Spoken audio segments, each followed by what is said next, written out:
Do you like music like this? Great music all the time. Or like this? The music you love. Maybe this. Great music that makes you want to turn up the volume loud. Or life track like this. Especially where human life is concerned. Surely, sooner or later, people will realize that lives actually matter. Then you're in the right place. Keep it locked to World Jam Global, where music is harmony. Music 24 hours a day, 365 days a year. Yeah, you're my World Jam. Hotter than them. See live schedule.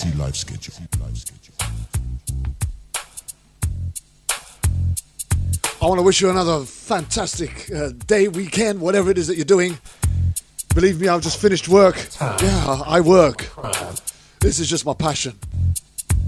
But it's Saturday night, it's 6 o'clock, and it's time for another edition of Issues Today on World Jam Global Radio. Tonight, I'm talking about it's a time for change. And I'm hoping by the time that we get through with you tonight, you too will realize that it's time for change. My crime. I already did my time. I paid for my crime. We're going to be looking at law enforcement Back in the day, I didn't and reform from a whole different perspective. survival. It was do or die. I had too many rivals. I've got 4 qualified guests I learned my lessons live here on World Jam Global Radio, waiting I was good with my hands to give their opinions I was on current affairs I had girls pertaining to law enforcement, getting money justice, sweet. Now things have changed. The whole game has been prosecutorial misconduct, a change, man. and various other aspects of our It ain't about being no gangster. justice system today. To spend it all in jail. I don't profess to know it all, and I don't profess to be the expert. Did my time. I paid for my crime. But I just offer a platform for an open discussion, I paid for my giving people an opportunity to hear and speak the truth. Already did my time. I paid for my crime. Already did. So today I've got Latara Smith coming up very shortly. I've got Mark Clements, Alex Salazar, and Jerry Summers.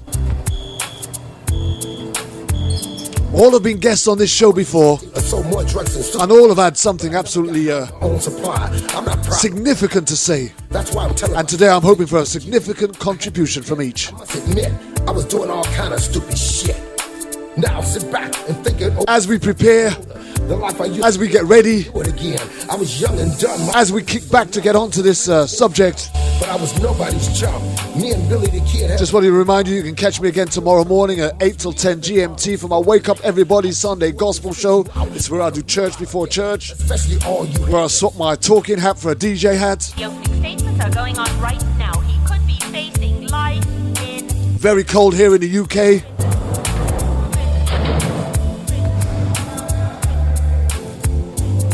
already did my time. Not sure what the weather is like where you are, but I'm sure you're going to tell me.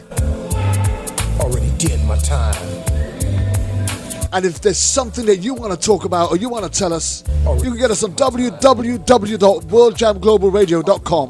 Don't forget to sign in and get into the chat room. Already did my time. I paid for my crime.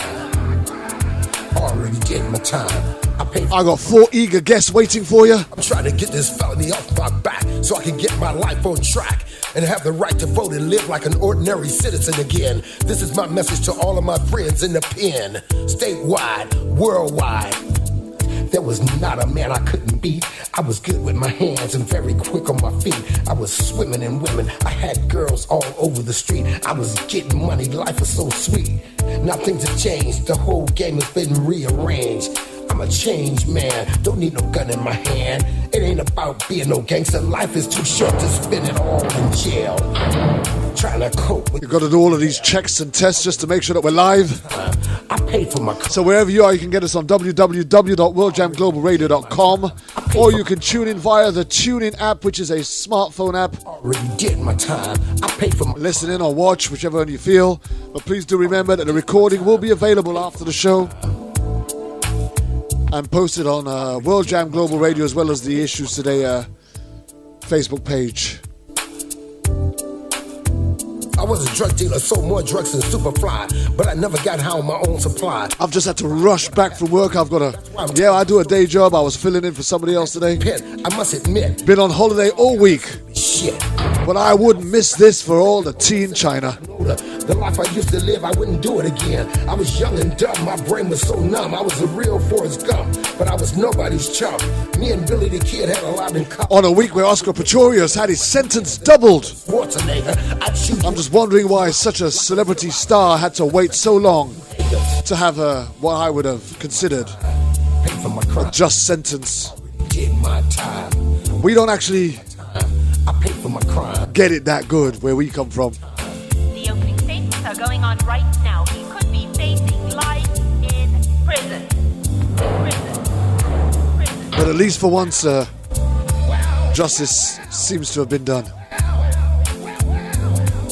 And I say that with a clear conscience,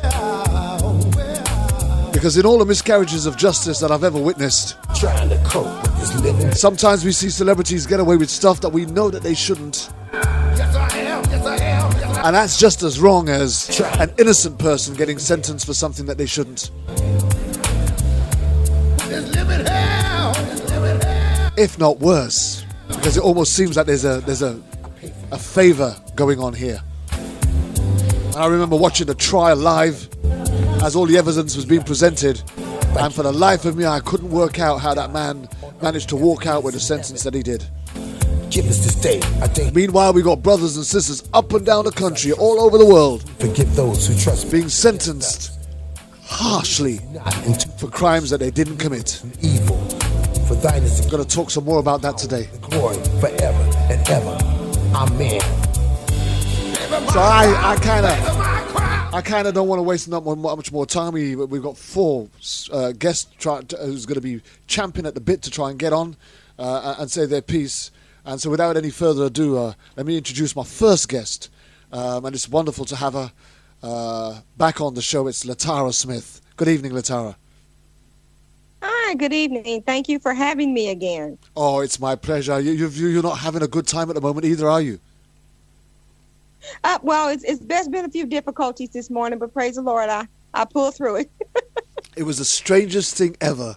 I was at work, and I thought, let me just check what's happening with the guys that I'm going to be having on the show. And then there was this post from you, and I thought, that's not Latara. And right. Just as I went to send that message to say that was not Latara, then there was a whole other stream of messages coming up in your defense. And then I went on, and then I saw another post from you yourself. And I remember saying that you couldn't get your Skype and you was going to get it on another phone. And then I saw that message, and I thought, right, okay, well, I won't post the other message anyway. But it's great to have you. Hopefully we'll have no interruptions from your... Well, if you've shut down the other phone, then they're going to have no access to any of these things that we're now on. So praise the Lord. But how are you doing anyway, Latara? It's all taken care of. I'm blessed, Ashley. I'm blessed and doing just fine. Blessed and doing fine. Just keeping busy on this end here in Missouri, advocating and fighting for those who are innocent and wrongly convicted. Okay, and what is there anything in particular that you're working on at the minute, Latara? Well, we have so much going on down here in Missouri. I still have the case of Keith Carnes, who is still not out, and it makes absolutely no sense that this young man is not out of prison with all of the newly discovered evidence in his case. But what happened in Mr. Carnes' case is our prosecutor's office just absolutely would not honor any of the newly discovered evidence. And it was quite a bit. It wasn't just a few pieces. It was quite a bit. And they opposed us having a hearing locally. So that, that led Mr. Carnes' attorney having to go up, to the higher courts, which is very time consuming.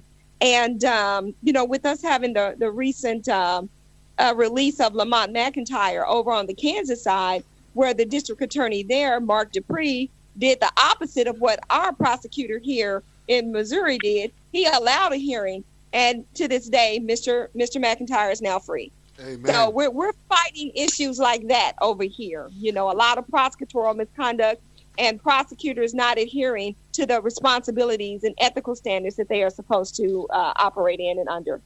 Well, that's fantastic, and I'm proud to be associated with you and following your tracks quite well, and making sure that I'll stay in touch with what you do, and we're going to be digging into that a little bit more as we go into this particular feature today, which we've headlined "Time for Change," along with Latara. I've got another guest, and this particular guest I've also had on the show, and I've been watching his work as he's worked quite hard and vigorously out on the streets of Chicago in particular. And that's Mark Clements, and this young man was beaten and forced to make a confession to a crime that he didn't commit before finding his way to freedom. So I won't tell no more of his story. I'll let Mark himself introduce himself. How are you doing, Mark? And how are you doing? And please ignore the background noise as I am in Starbucks in Chicago, Illinois. Yes.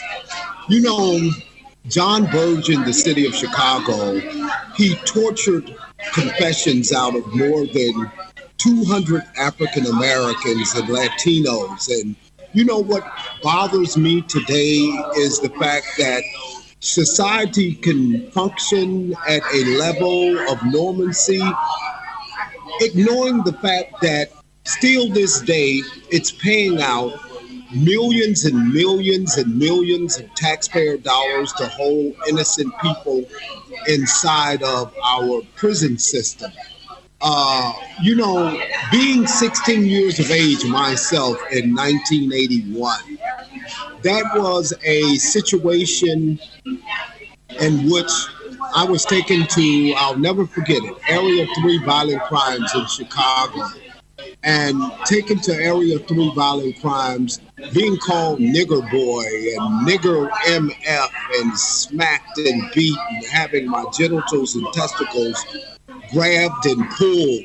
You know, society acts like, well, these conditions have changed, when in reality we are still dealing with layers of Jim Crow racism. And until we, the people, begin to understand that racism still exists here in America, we as a people, are going to remain to suffer. You know, just being in the Starbucks this now afternoon hour and watching how the people are congregating together, never understanding the history of what took place in the city of Chicago, it's almost a shame. It's almost a shame due to the fact that we can lock up people for crimes that they never even committed, and we can shell out over now upwards to $1 billion to deal with settlements and judgments that dealt with John Burge and his torture ring in the city of Chicago, and no one really knows of John Burge. That is frightening, when in reality, most of these people that may exist inside of this Starbucks and having knowledge of this fact and attending law school for more than 2 years over at Northwestern University, you know, the common people are the ones that are affected, and they have loved ones that have been affected as the result of these tortures, but you could never tell it in everyday life due to the fact that people have sidetracked the real issues, and they have just literally, when I say literally, they have acted like as if this did not even occur. And that bothers me, because change in America is not going to start with a system that was created to basically keep people in bondage and to keep people in situations where that it would take lifetimes for them to be able to dig themselves out of. Change starts with the people. And until the people begin to understand that, it's going to constantly vote in wrong people, because the system can't change the system. The only way the system can change is through the people. And the people must be determined to change this system, or else we are going to be faced with more Mark Clemenses. We're going to be faced with more Javan Delonis. We're going to be faced with more individuals that have been railroaded to prison. Just here in Cook County alone, there were 19 exonerations in less than 3 days. That's mind-boggling. 19 exonerations in less than 3 days, where that men have spent decades behind prison walls, and now they are being released back into this society, and they're going to have to deal with this society that has really changed and really served them a hard knock. You know, that's a very powerful opening statement there, Mark. And somebody's got somebody has the radio station or on the internet in the background, and it's feeding back. Okay, so here's the thing. That's a very powerful opening statement, and we're going to be digging into that and more as we travel into this journey of time for change. Let me just introduce my next guest. And I'm hoping that is eagerly and patiently waiting in the background. Alex Salazar, former Los Angeles police officer, retired private investigator now. Are you there, Alex? I am here. Thank you, Kervin. Okay, here's another opportunity for you to reintroduce yourself to our audience. They probably know you well by now as one of our longest-serving guests on this show. Well, I'm just here to talk about the extreme hard truth, Kervin. I don't have any agenda against the police. Having been a police officer myself, I can attest to the fact that Mark Clements is not crazy. These type of mentalities do exist in a racist, Confederacy-styled law enforcement that we've had since the beginning. That has exactly been the problem here, what Mark had discussed, and I know I'm supposed to talk a little bit about myself here, but this is what is at the crux of the matter for us getting to the bottom line and talking about these issues as we should. And so I came from this police station. It became very well known through the 2000 film Training Day, where Denzel Washington also won Best Actor for his portrayal of a really sick, dirty cop, okay? And it was portrayed on the personality of a guy named Rafael Perez. Now, these were guys I worked with when I was assigned to the South Bureau Narcotics. And just like there's the name John Burrs that rings out in the name of in the memory of Mark and so many other people who've been affected by these type of sociopathic cops who have had racism in their heart and who have looked down at people of color in an unnatural light. And I say unnatural because I don't believe we were created like that to look at people as if they are, dehumanized or not human beings. And so, that's it about me. I hope to talk a little bit more about this subject matter and to listen to Jerry here about his experiences and what he has to think about this whole situation. So happy to be here today again. Well, Alex, it's always an honor having you on the show, and you're a great friend, a dear friend, and always a willing participant. So it's fantastic to have you on, and I'm quite sure that we're going to be intrigued and uplifted by the contribution that you're going to make today. Thank you very much for that. And I will not hesitate any further to introduce my final guest, who's a very dear friend, and I've come to know him very well in a short space of time that we've got to know each other. And I have a tremendous amount of respect and high regard for him. And I'll allow him to introduce himself, and it's former Chief of Police, Jerry Summers. Well, thank you very much for having me, Kervin. I love being back, and I love the kinds of discussions you put forward, and the guests you have are all high-caliber people. I come from a different approach. I come from a law enforcement administrative side where I was responsible for terminating 22 or 23 officers, most of which, in fact, all of which involved some type of ethical violation.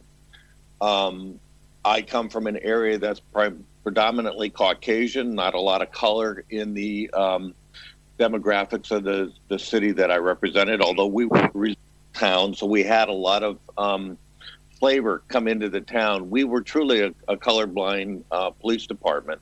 And I was also blessed to work with a prosecutor that was highly ethical as well. And as I've done the work since I've left law enforcement, I recognize that's not always the case. We know that we have a racist problem in the United States in bits and pieces of it. And we know that they're, like any other profession, law enforcement is made up of all walks of life. So we have good people and we have people that are not so good that work in this field.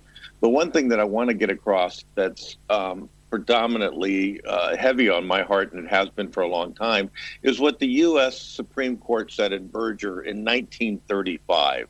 And I'm going to go ahead and quote it. It said, "The prosecutor represents, quote, a sovereignty whose obligation to govern impartially is as compelling as its obligation to govern at all, and whose interest, therefore, in a criminal prosecution is not that it shall win a case, but that justice shall be done."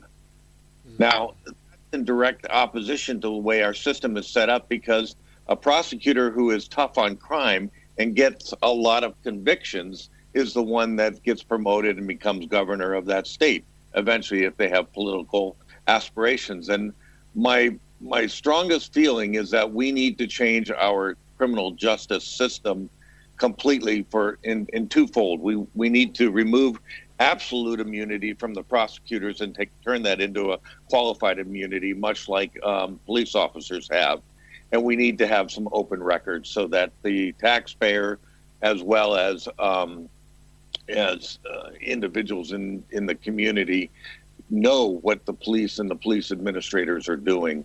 And that's kind of where I'll jump off and let you start your discussion. Thank you. Well, Jerry, once again, thank you very much for that opening introduction, and that's just left us with a little bit to appetize ourselves with, and there's almost a sense of flavor there that I want to bite into. But I want to start off with Mark Clemence's opening. Well, one of the opening statements that he made was that the people had to be involved in the change. So you've made it absolutely clear as a former chief of police that your words, Jerry, was we know that there is racism in the United States of America. The first question I'm going to ask is, it's easy for you to say that we know that there is racism in America, but is that racism actually acknowledged across the board?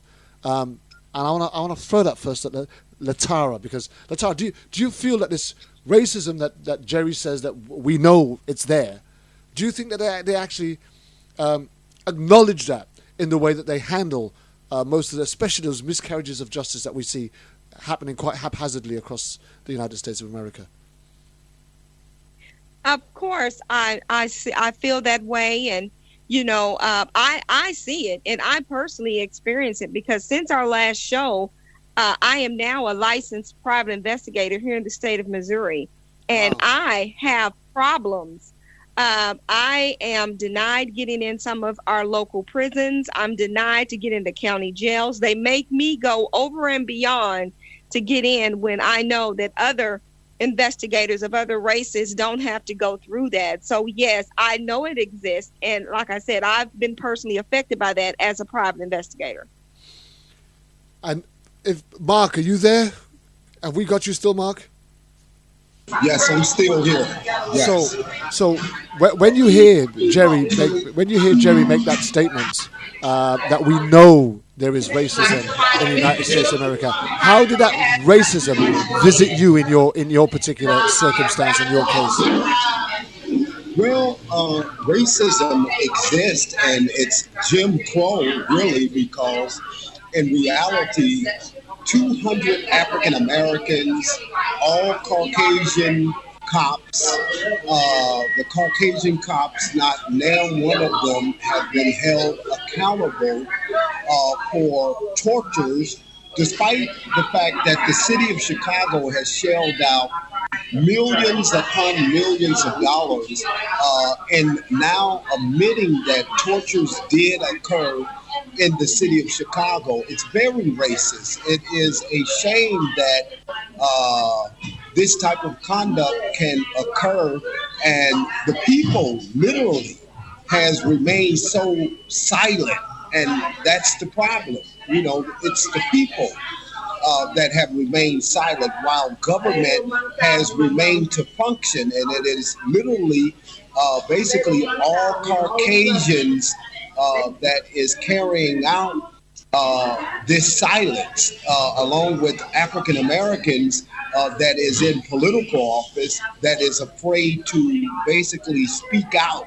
And as the sister was describing her problems in gaining some access into our jails and prisons, that's common. And not only is it common, it's a form of control. It's a form to hold basically those that speak out to try to silence them. And these conditions have been in effect for probably the last 100 years. It was just hid. And not only hid, people were afraid to speak out about these conditions. And it's not more so the Caucasian people doing these things to block out justice. It's now the African American people that are being hired to do these things and to cover these things up. And, you know, as I stated earlier, until African American people begin to grow tired of being in slavery, welcome to slavery. They're going to keep being used. They're going to keep being abused. This stuff cannot change until the people change. And the system is working just fine. And it's not going to change, sadly to say, until the people just grow tired and fight against these conditions. And when I say fight, fight to win, not fight to lose. It doesn't take all day to win these victories. We can win some of these victories in 2 or 3 days if we stood together. But unfortunately, we are a people that gives more credence to our entertainers. You know, if R. Kelly was to come right now to Chicago, he can fill up the arena in short notice of an hour. While I can sit here and I can say, well, come out and to protect your civil liberties and to protect your rights, and no one would come out. So it's a lot of brainwashing that has taken place here in America, and until that change, we are going to suffer. You know, that's so real, Mark. That's so real. That's true. You know, I just want to flip a question over to Alex at the minute. Alex, how deep-rooted is that racism within law enforcement? Well, you know, it goes back very, very, very extremely deep. Kervin, it's also a spiritual issue. It goes back during that ugly time of slavery that, you know, remained permeated in the minds of these people even after this ugly war was done. You know, these things, as you know, Mark talks about, have been happening for the longest, and people have been silent, as he says, too, engaging in what they call this code of silence within societies. And this isn't just with modern-day culture. This has been going on for the longest, like when they used to call him overtly dirty nigger or dirty Mexican or whatever the heck it is that these racists would use. And so it would become ingrained into their mind. It became ingrained into my mind. I became a racist, too. And I think it's very important, you know, if any of us have any of those type of feelings, that you get them out. And you don't have to come out and say like how I'm saying it, you know, on this program, but to be strong enough to be able to deal with these issues, which ultimately make us who we are. And for me, I had a father-in-law who referred to black people as fun people. I've shared this with your listeners a couple times already. And it's the acronym of fun people. And one day we were out in the area of Imperial and Central, right there in the area of Watts, in the housing project, and looking at these black people driving around and just keeping themselves. This is 1990, and prior to Rodney King, of course. And he's like, "What do you think of these fun people, son?" And I was like, why did he call these fun people? I know he had said it before, and I didn't ask him. And I asked him, well, why did you say these are fun people? And he goes, because these are some fucked up niggers. And so I was kind of a little bit taken aback because it's never been said like that. That was kind of like the breaking of that silence, coming out and saying, okay, now you're supposed to hate these so-called, people because of the color of their skin. And it really hadn't entered my mind, and I don't believe at that moment I became one. It wasn't until after I had just dealt with a really ugly segment of society. They talk about black-on-black crime. Okay, black-on-black crime, in my opinion, was caused by a lot of these police officers who would take rival gangbangers and drop them off in rival neighborhoods and cause all these dysfunctional problems that would result in massive amounts of killing. And I'm not going to say that was just specifically that, but instead of helping out these people in these ghettos, as I'm sure Mark would also say, all they added was fuel to the fire. And so we see these things happening now. This is nothing new under the sun. This has been going on. The good thing now is we have social media. We have people like Mark, Chief Summers, this young lady here, and my crazy ass who want to talk about these issues. And so, it's here to be talked about. The racism is alive. It's good to see a white guy like Chief Summers acknowledge that.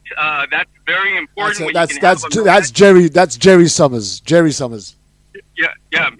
Chief Summers, right? No, Jerry Summers. Right, so I think that's a great thing where you can have the Wedo come out and say, this is what's happening, and I can empathize and I can understand why Black Lives Matter, and we can have finally these frank discussions. Yeah, and going to you, Jerry, you didn't work in that kind of environment. That weren't the type of city that you was from, but surely, as you was working and as you was going about your business, you were hearing about the types of racist policing that was going on in various cities around the state. Yes, and we had some. We had officers of color that came and went, and we have Caucasian officers. One of the things I want to say, and I want to challenge everybody on the panel here today, racism cuts across all races, and I think Mark mentioned and Alex mentioned as well. One of the things, it's not only the Caucasian, the officers that are getting away with this. You've got African-American officers that are involved in it. You have Hispanic officers. You have Asian officers. You have Filipino officers. It cuts across. And one of the problems I see is that racism is tending to be directed towards one particular race when that code of silence goes across all races within law enforcement. It's more of a law enforcement issue than I see it as a particular race issue. By that I mean even Alex said, in describing what was going on, his view of African Americans or his uncle's view of African Americans. We have racism that cuts across all colors and all genders, and it needs to be addressed equally.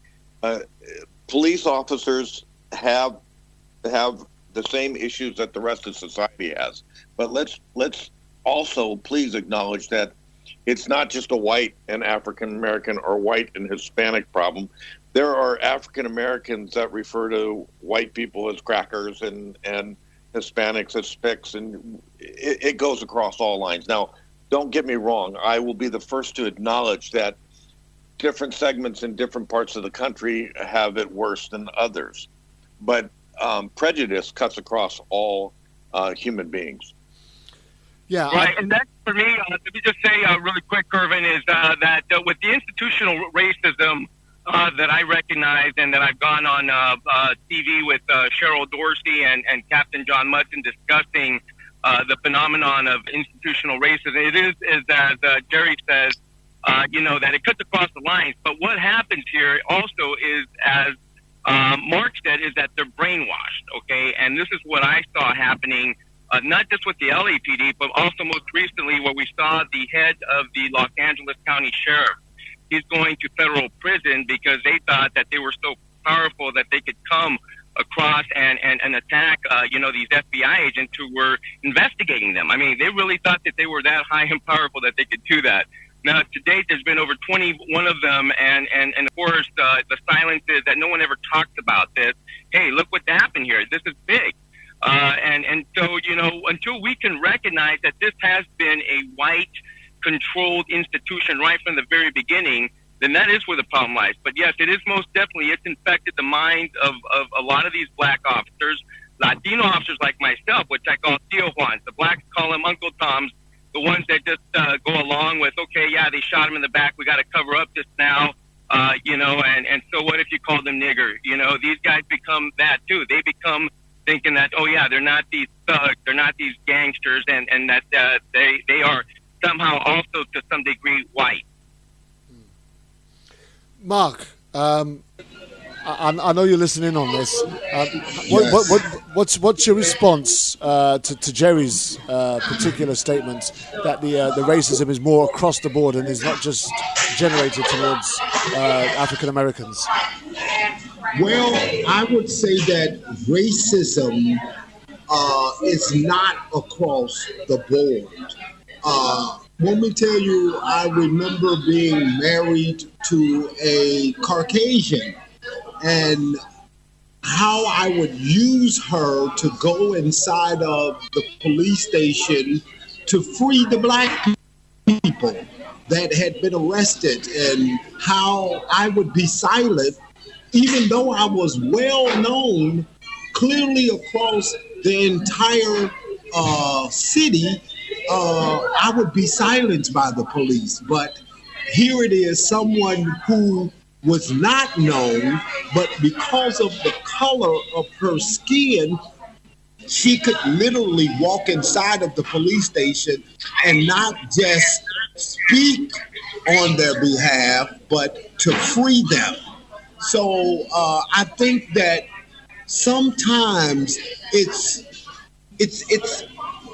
you have to be in this color to understand and to recognize it, or you have to go through something. And let me tell you, I respect what the chief has said, but put the shoe on the other foot and put him behind a prison wall, and now let him be innocent, and he's fighting to get out. I don't think that he would have that same perspective.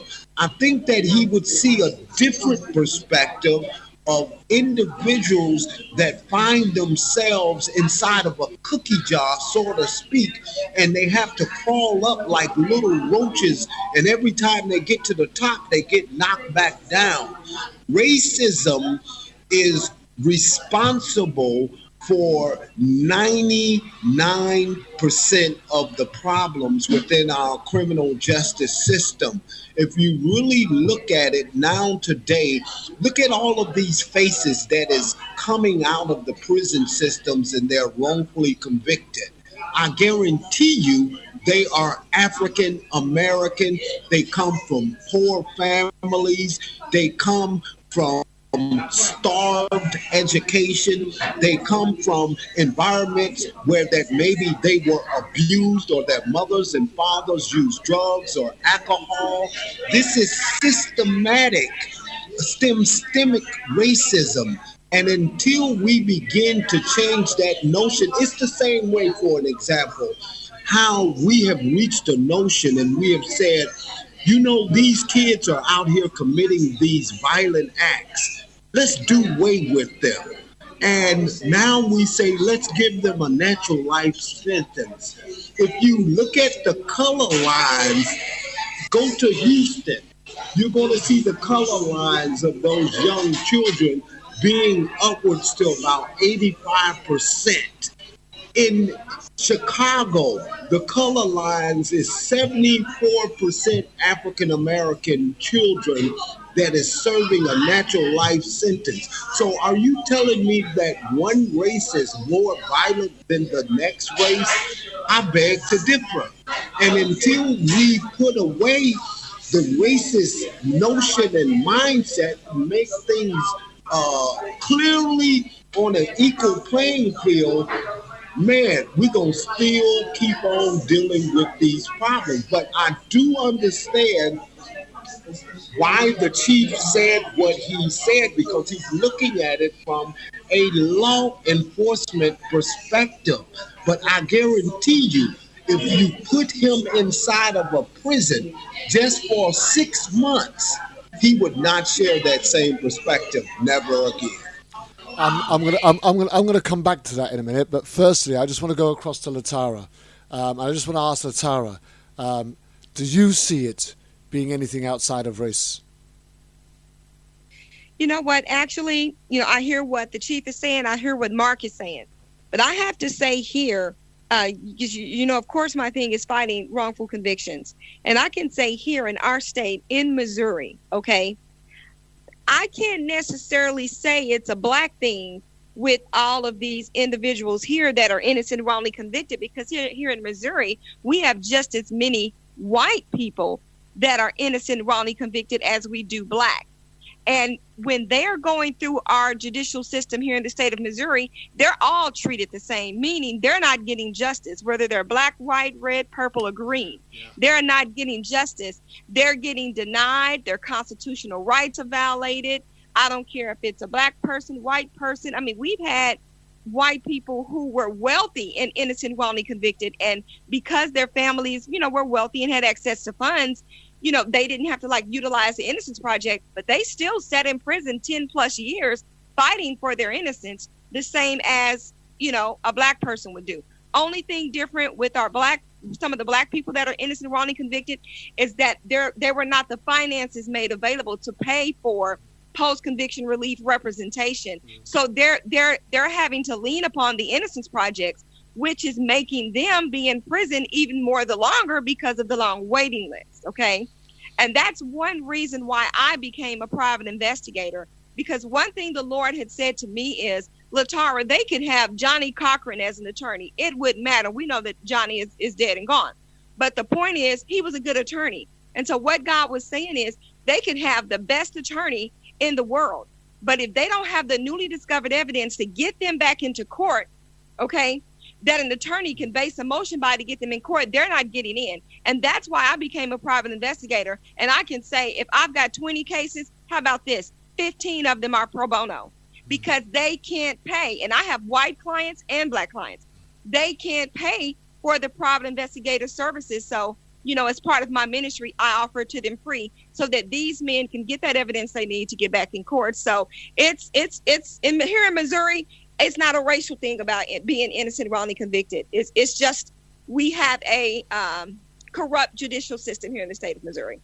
Before I go back to Jerry, I just want to say this. When I started doing this show 3 years ago, almost everything that I did was centered around Black Lives Matter, unlawful killing. There was the Sandra Bland, the Kendrick Johnson, the Tamir Rice, and all of the other colored African American folk who are either killed or imprisoned, wrongful convictions seem to be centered all around that. And then I put an ad in some of the groups because I was looking for some more stories. I was just looking for some more guests. I was looking I was putting out my fishing net and trying to get some more things on this show to try and broaden it a little bit. And I had a plethora of white folk messaging me, asking me for the very same platform that I've been offering black people in order for them to put their cases forward for their loved ones that are wrongly convicted. And yes, I'm hearing what Jerry Summers is saying right here now, because let me say what I'm feeling. If we can make a difference to the way that law enforcement works and the way that the justice system operates, then everyone benefits. And Latara just hit the nail on the head, because the bottom line is the reason why we suffer more is because we are poorer. We don't have access to the financial resources that some of the others might have.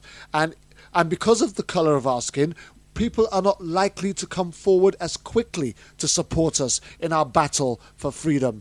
And sometimes, even because of our color, people are more likely to believe we are guilty even before they've got to read anything about us.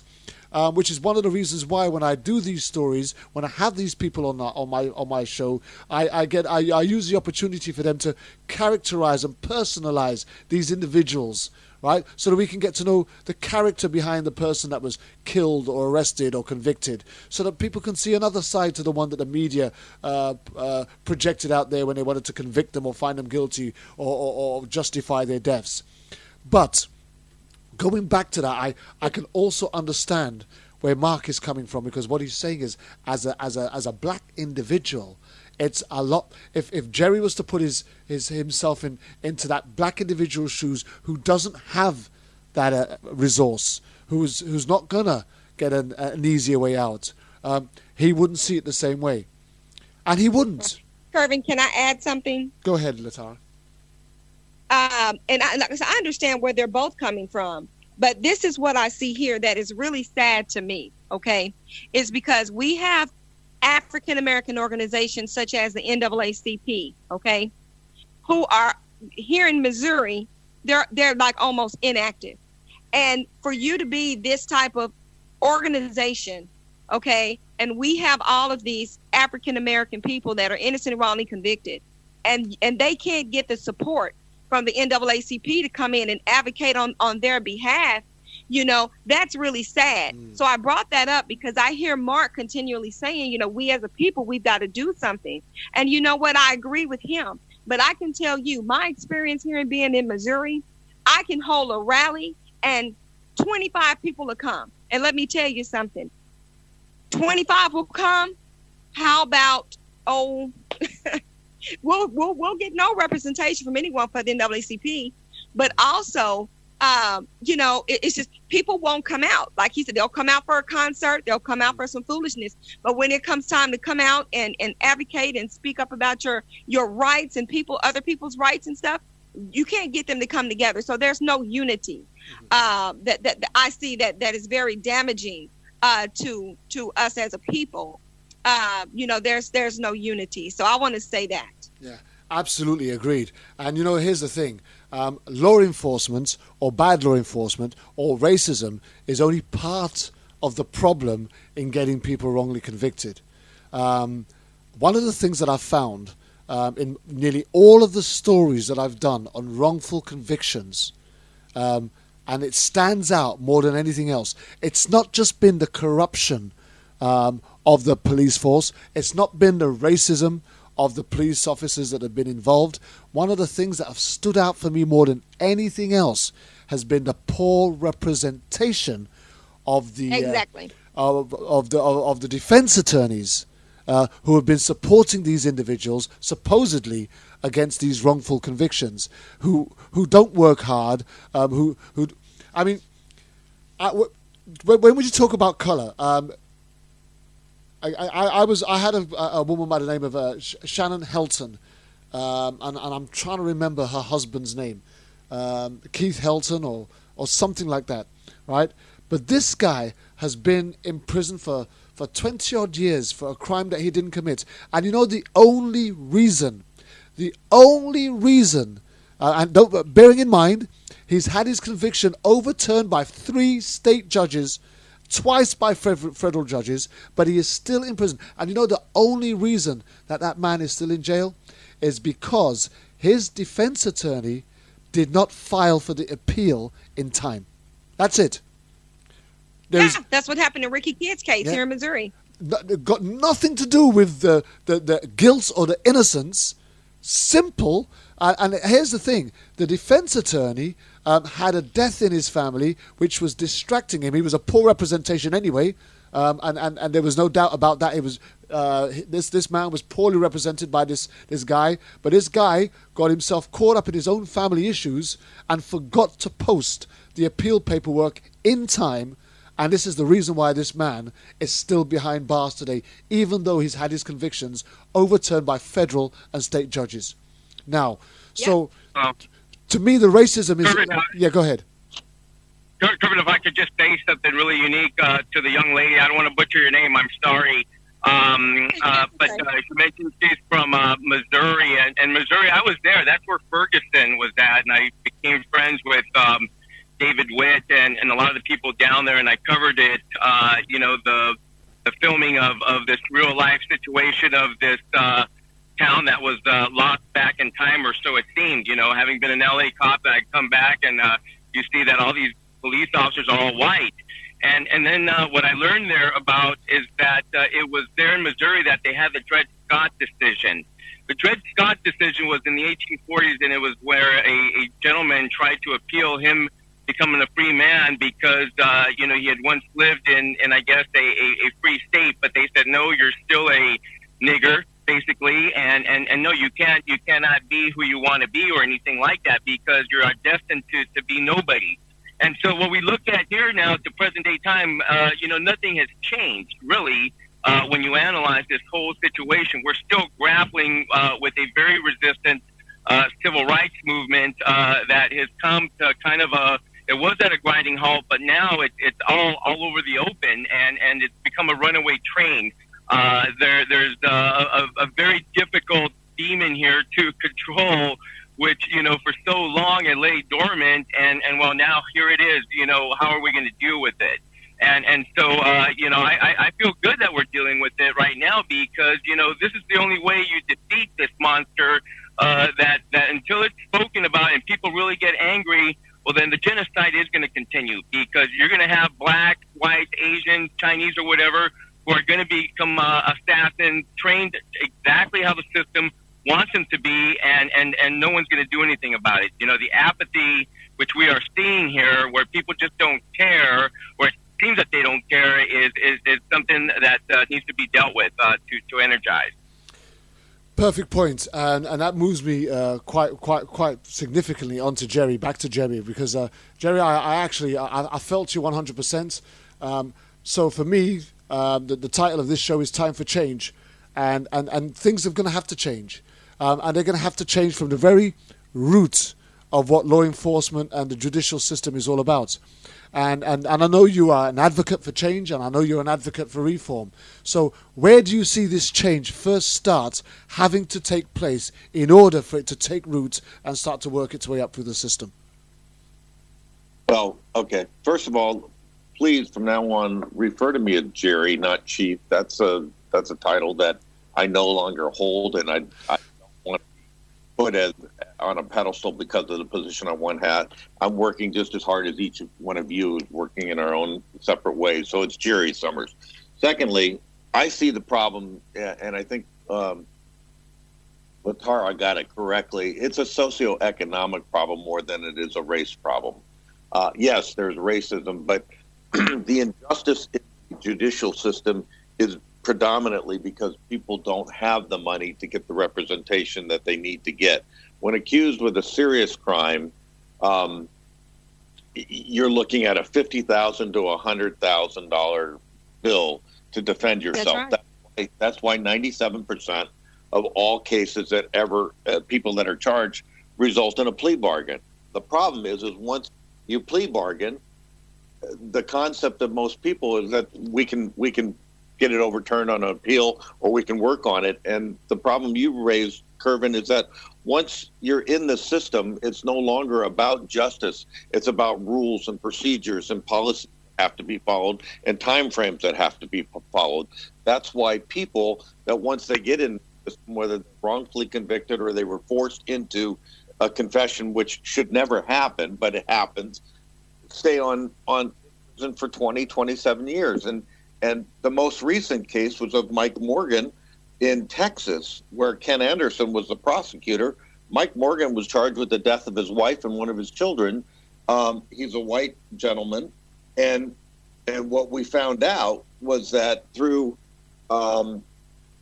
DNA testing and also through other testimony, the prosecutor had information that Mike wasn't there but he was convinced that he was going to be convicted, and he was convicted, and he spent 27 years in jail. This is the first time in history that we're aware of that a prosecutor spent any time for in any type of incarceration for prosecutorial misconduct. And what he got was a $500 fine, 500 hours of community time, and 10 days in a county jail. Just ludicrous. That should have never happened, and they were all Caucasian in that case. When you look at the Ray Spencer case, Ray Spencer was a officer that was out of Sacramento. He moved to Washington State. He's Caucasian.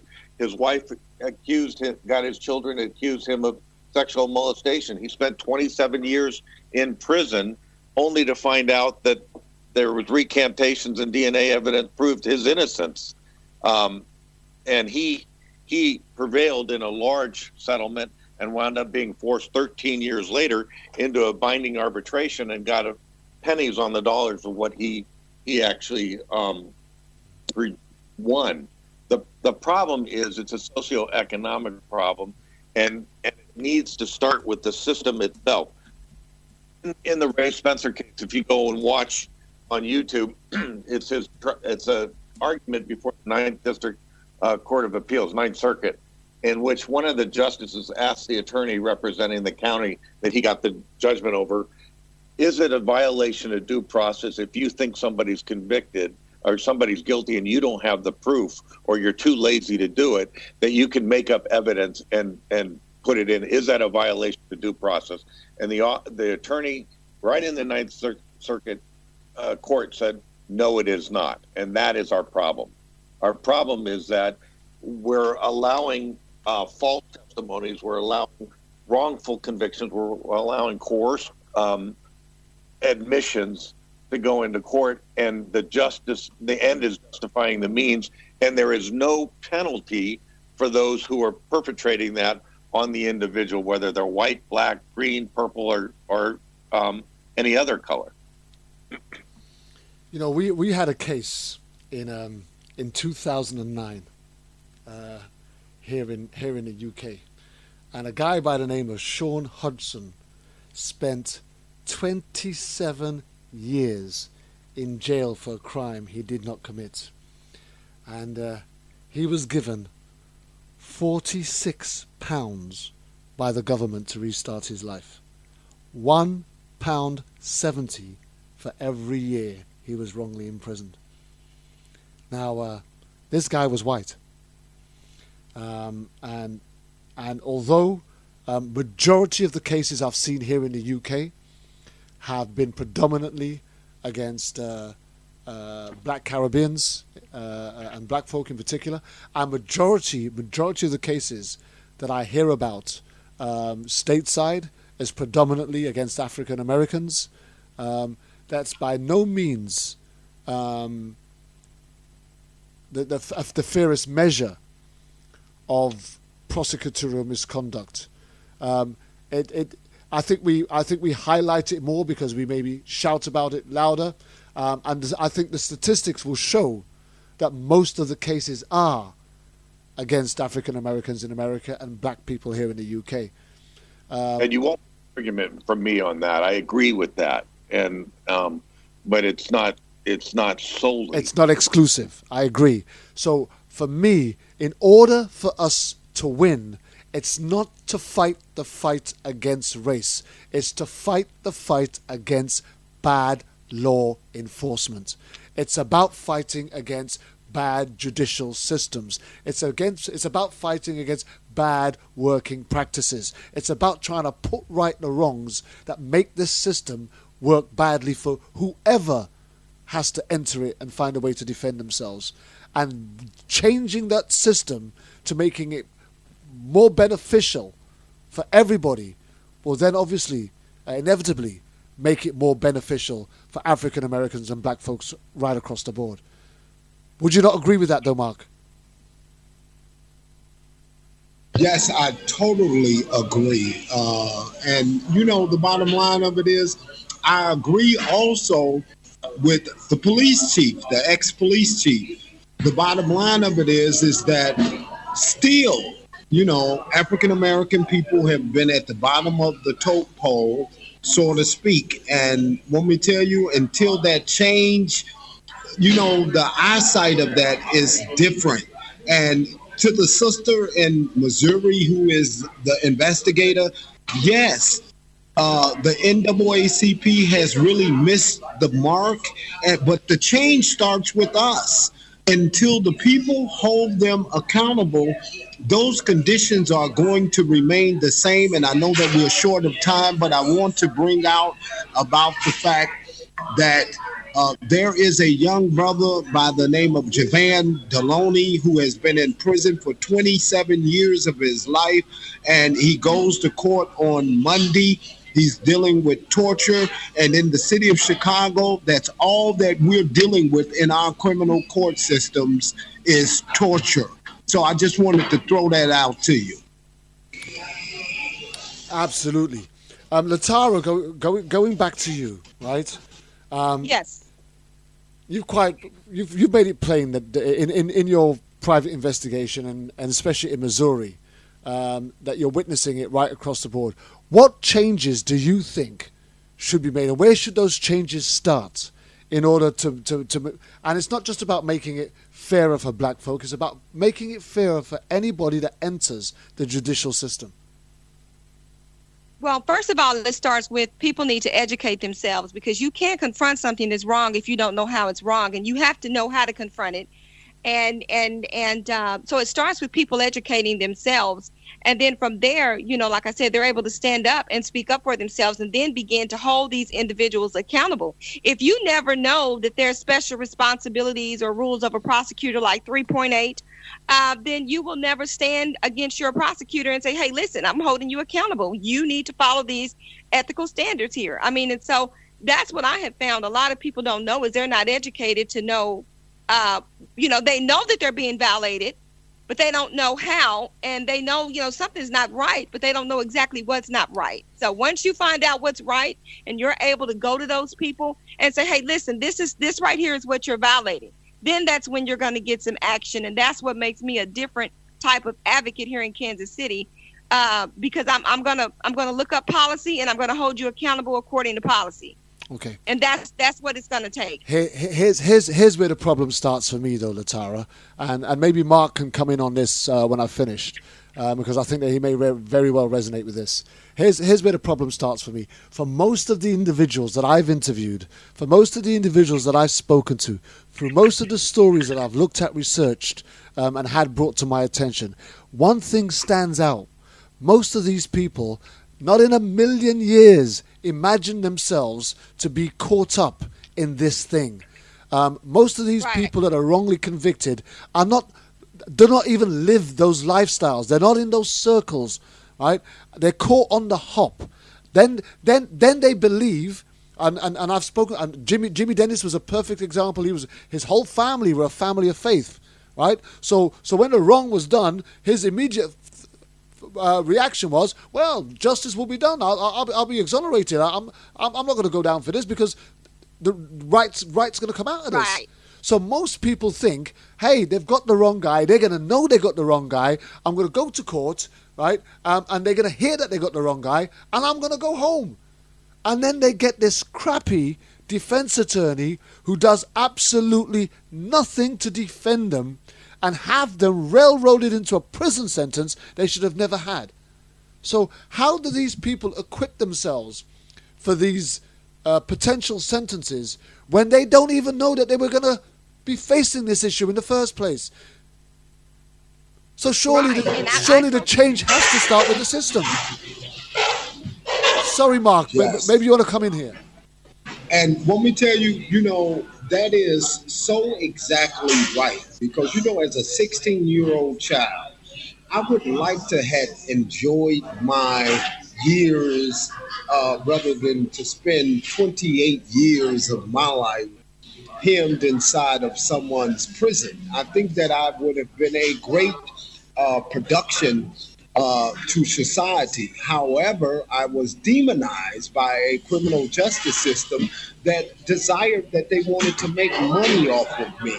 And let me tell you, the reason I lift my voice, and I have literally been all over this entire globe speaking about what took place in the city of Chicago and beyond. What happened to Jimmy Dennis is a nightmare. And, I've been following his case as administrator over the campaign to end the death penalty for the past 8 years. And, you know, it may look like it is a black eye against that brother for what he did to get out of prison, but he had no choice. Matter of fact, he had won relief 3-4 years ago, and they should have released him 3-4 years ago, but they kept him in that same situation in the state of Pennsylvania, and literally the state of Pennsylvania's entire mission was to kill him regardless.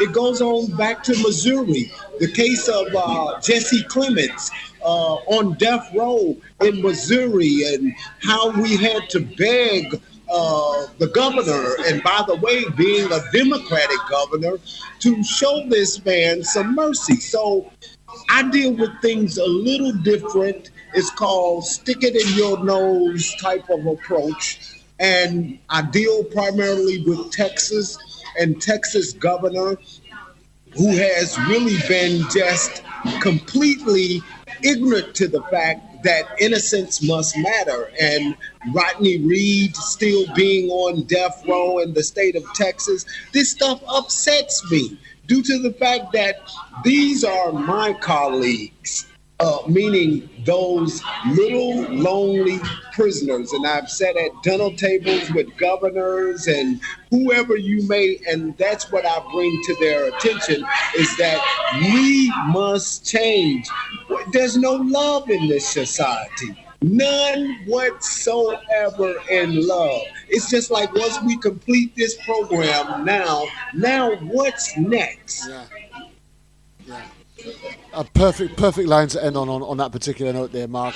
And I want to come back to you, Jerry, because we're just talking about how people are affected, and unless people are clued up on the judicial system, unless people are clued up on law, unless people are clued up on how to defend themselves, when they get caught with their pants down, so to speak, when they get caught on the hop, when they get and for me, the law enforcement officers rely on these guys to not have the knowledge in order for them to be able to defend and protect themselves against these misconduct charges, right, that are trumped up on them. So therefore the start has to be in the way law enforcement is incorporated and educated and people are introduced and recruited in the first place.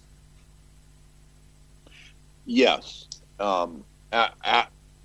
Absolutely. The problem we're having is that when people, there's twofold. From a law enforcement standpoint, you have that blue wall of silence, or the thin blue line where you don't speak up with an officer doing something wrong, and that's an ethical violation. It's a criminal violation many of the times, and it's not being done. If you look at the city of Chicago, I've written an article that Chicago police is a bastion of thugs and criminals. We've known it for years. DOJ has just come out again and said their actions are criminal, and yet you're not seeing any change within the officers themselves because there's a culture of corruption there that's been allowed. And when you have a lack of transparency, you breed that culture of corruption. And throughout the United States, any disciplinary action against an officer is in most states are exempted, so it's not disclosed. The public never knows what's going on. Same thing with the prosecutor. You don't have the open records. When you have self-policing without transparency in whatever industry you're dealing with, you'll have corruption. We saw it in the banking industry. We saw it in Enron and Comcast and WorldCast prior to that. We're seeing it in law enforcement today. There must be open records and transparency, and that must change throughout the United States, or we're going to continue to have this because the people in power will continue to crush the people that aren't. I lost my job because I was holding my city manager, my boss, accountable to the same laws that the average citizen had to be held to. And I was fired for that. The city council backed him on that. We went to federal court and we won. But in that 5-year process of going through that fight, my career was completely destroyed. I couldn't get a job. I wouldn't get a job in law enforcement. And it's turned me into an advocate, and it's turned me into an activist about open records and transparencies. And I totally agree with you. Even from a administrative side, I couldn't disclose when I did fire somebody why I fired them, and the community had the right to know, in my opinion. And had they known, I would have had a much stronger base of support, because I followed the ethics and the requirements that the officer must perform their duty in a colorblind situation. You know, the thing is, in most places that you work, common sense has you trying to do the right thing. And when you're working or walking with someone that's doing something the wrong way, you very often turn around and say, hang on a minute, you know, I'm not going to put up with that. That you can't do that around me. What is it about the police force and the judicial system that people can actually do something that is against the law and still be covered by it and still feel confident that they won't get turned over on it? Let me answer that very simply. When I was a rookie cop, I watched an officer slam somebody into the car that was excessive use of force. I confronted that officer right on the spot and said, why'd you do that after he put the person in the car? And he said, you didn't see him try to rear back and hit me with his head. And I said, no, I didn't. He said, you need to pay attention closer. I didn't like that answer, so I took it to the sergeant. And the sergeant said, that's something you need to take to the lieutenant. I took it up to the lieutenant. The lieutenant pulled me into his office and said, you know, this officer is a good officer. You need to be careful, because just so you know, if officers don't believe they can trust you in questionable actions, they're not going to be quick to respond. And his quote was just direct, and I'll never forget it, is 3 minutes is a long time on the street when you're getting your ass kicked for somebody to show up. And the message being delivered to me is you overlook that, because if you don't, people aren't going to be there when you need them. And it's a culture that the officers, unless they're strong enough to say, I'm not going to work in that culture, I'm going to go to a different culture, or I'm going to speak out. And if he does speak out, then they're looking at being, you're getting that blue wall of shame or that blue wall of silence, or you're getting people not responding to back you up when you need them. And you learn very quickly in that culture that's not the way you survive on the street. And that's horrendous. And I don't care what color the officer is, that message goes across to all officers of all races. And it's, you're going to back the guy regardless of what they're doing, because they're your brother in blue. And that's got to change. Alex, how difficult is it to speak out when you're on the street as an officer, and you've got colleagues around you doing things the wrong way? How difficult is it to speak out or get somebody to pay any attention? Well, I have a personal story that one of my sisters, who was around during the time of the Rampart scandal, her case was actually brought into consideration because a couple of her partners decided to kidnap a homeless person and put a gun to their head and to try to cover up and conceal it. And of course, she was faced with that dilemma of coming forward, which she did.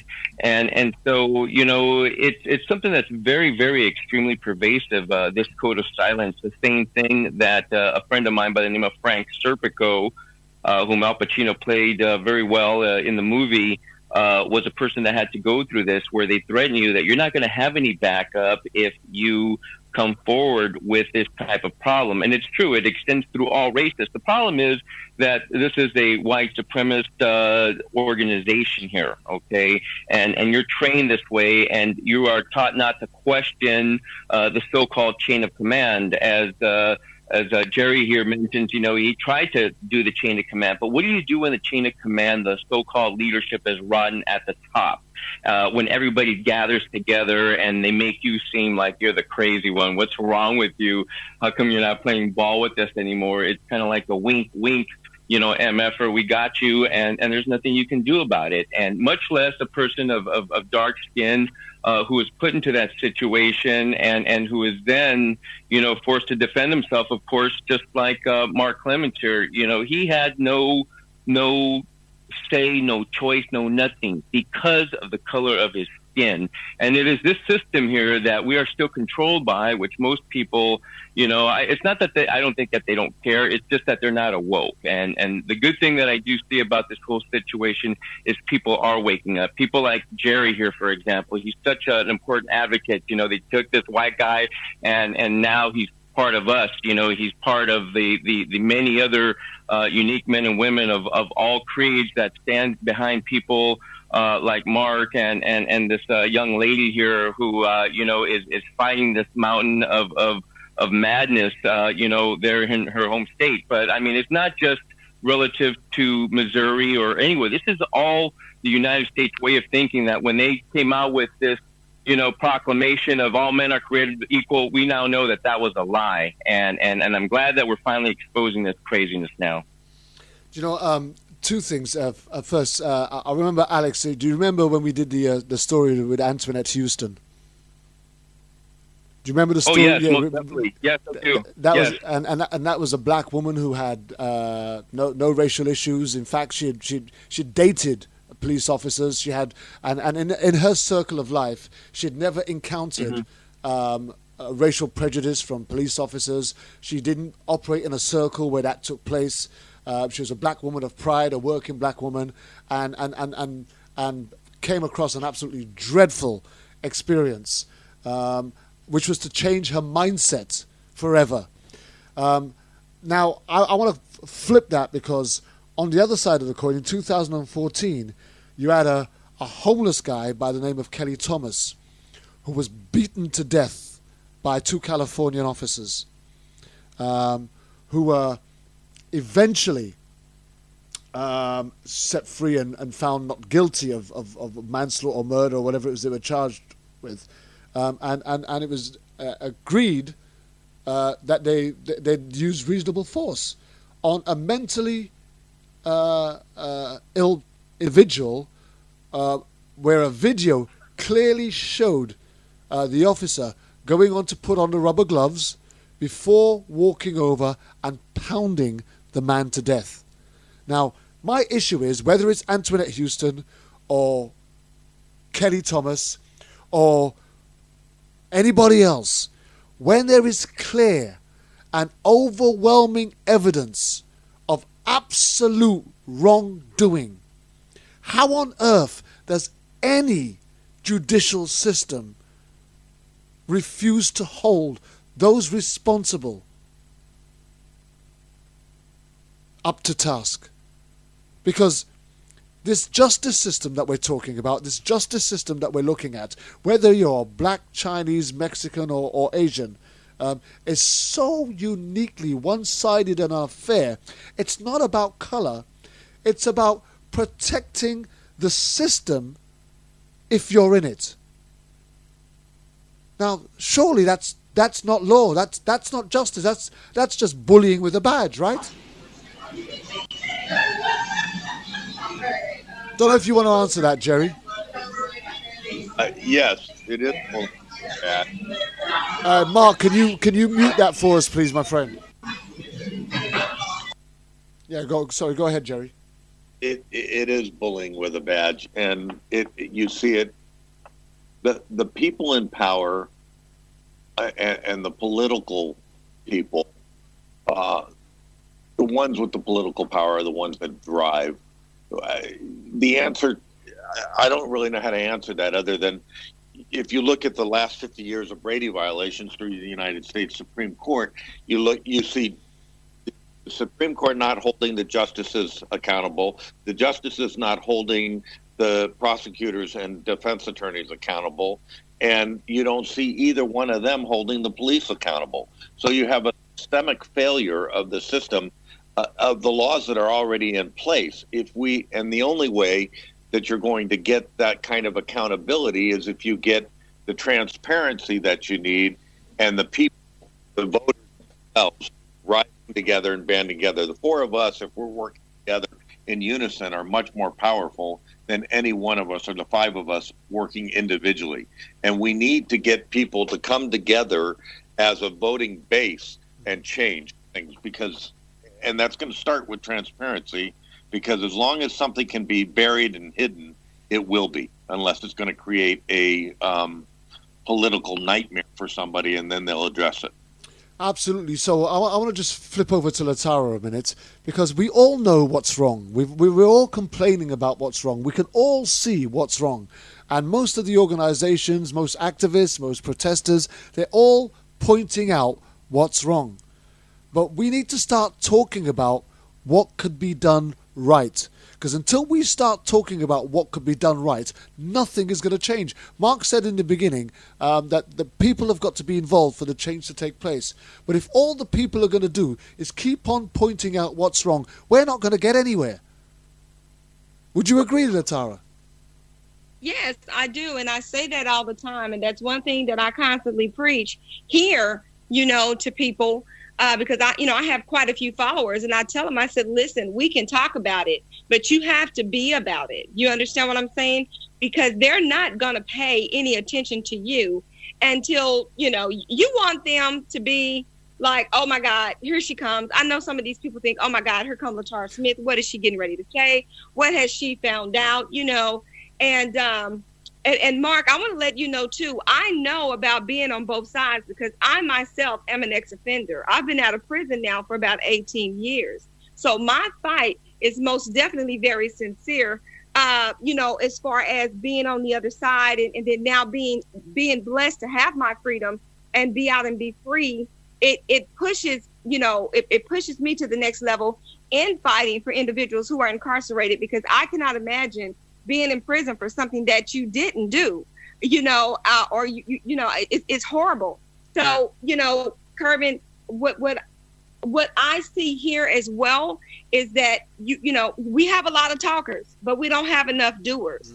And, I just can't, when I first started this ministry, the Casey Freedom Project, you automatically think if I connect with this person, this is going to be good. But I'm going to tell you something. I've made connections with state reps. I've made connections with senators. And I'm going to tell you something. And I'm very honest and just blunt. You would have thought that they would have pursued the fight, especially since, they could see what was going on. And because of positions, or because I don't want to put shoulders the wrong way, they actually would not get behind the movement. But they're the very ones that'll come over here on the side and whisper in my ear, Latara, keep doing what you're doing because you're right on track. Pull this out, say this right here, go here, do that. You understand what I'm saying? But on the surface, they won't fight for the issue, and I tell you, there is no reason. We have Ricky Kidd, we have Keith Carnes, we have Rodney Lincoln, Michael Politi, we have, we have all these individuals that are here in the state of Missouri. Jonathan Irons, he's a case that has just come out in the public eye here, innocent, wrongly convicted. All these individuals, you know what I'm saying? There's no reason that we don't have more activist groups supporting and backing these cases. And maybe if we did, okay, then it would make a difference. I believe it would. I believe it would put our prosecutor in a position where she would be held accountable, and she would have a little pressure under her to have to do what is right. Okay? Absolutely. So people most definitely need to be active. And, one of the most difficult things that we find is that for every group that starts up and starts making a noise, somebody comes along and says, well, I'm going to go and start up another group. And all you've got is different fractions all shouting at the same thing from different parts of the world, but they're not coming together to make that shout even louder. Three strands are much stronger than one. And you know what, Kervin, I'll say this too, because I had people come at me and say, hey, Latara, listen, we like what you're doing. We want you to come over here and be a part of our organization and shut the Casey Freedom Project down. We'll fund you over here. We'll pay for you to continue to go to school. You can use our office, our services, our investigators, everything that you need. Just come over here with us. And guess what? But the price of that, and I think these kind of under-table, undermining things go on a lot. the price for me to do that would have been to sell out Keith Carnes and give this particular project information that was in Keith Carnes' case on a particular prosecutor that they wanted to use to flip another person out of prison, and said, if you just give us this, we'll go back and we'll get Keith Carnes out in 2 years. And I wasn't a sellout type of person. You understand what I'm saying? Absolutely. And because of that, they blackballed me. They literally tried to blackball me in this city because I could not be bought out. But, you know, you can't blackball somebody that's walking with Christ. Amen? Amen. So it is what it is. I'm still fighting. So Well, it is what it is. I don't have to use their investigators now. God bless me to be one. So I'm good. Hallelujah. And you know, the funny thing is, I'm so pleased that I got, you know, 4 God-fearing, God-serving, people-fighting individuals on this particular show, because that's the way that God wanted it to be. I want to go to Mark now, because Mark, I want to ask you this question. As somebody who spent 28 years in prison for a crime you didn't commit, beaten and forced to make a statement, a confession to a crime that you didn't commit, where do you see the change need to be made first?